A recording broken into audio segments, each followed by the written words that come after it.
बस सकाळ मंडळी, सकाळच्या कामाला सुरुवात. तर आज मी बनवणार आहे इडली सांबार.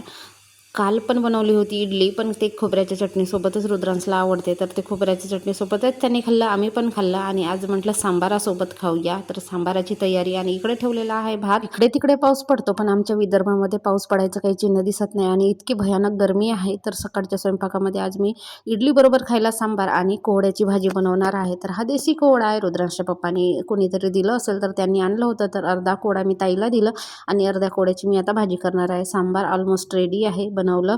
आणि रुद्रांचे पप्पा आंघोळीला गेले होते, तोपर्यंत म्हटलं चहा वगैरे ठेवूया. मग त्यांना पण सांबार, इडली आणि चटणी खोबऱ्याची दिली आणि मी पण खाऊन घेतलं सकाळचा नाश्ता. आणि रुद्रांशने पण खाल्लं इडली आणि चटणी. त्याला सांबार नाही आवडत म्हणून. दुपारच्या वेळेला मग माझा भाऊ येणार होता, मग त्यांच्यासाठी परत स्वयंपाक केला. आमचा स्वयंपाक तर आधीच झाला होता, भात, खोड्याची भाजी, सांबार, इडली.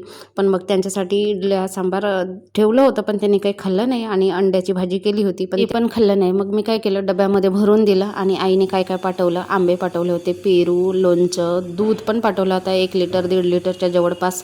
तर हे सगळं घरचंच होतं. आणि एक तांदूळ पण पाठवलं होतं, जवळपास अर्धा पाऊण गोणी तांदूळ पण पाठवलं होतं. हे सगळं घरचं होतं आणि तेच आणून द्यायचं होतं माझ्या भावाला.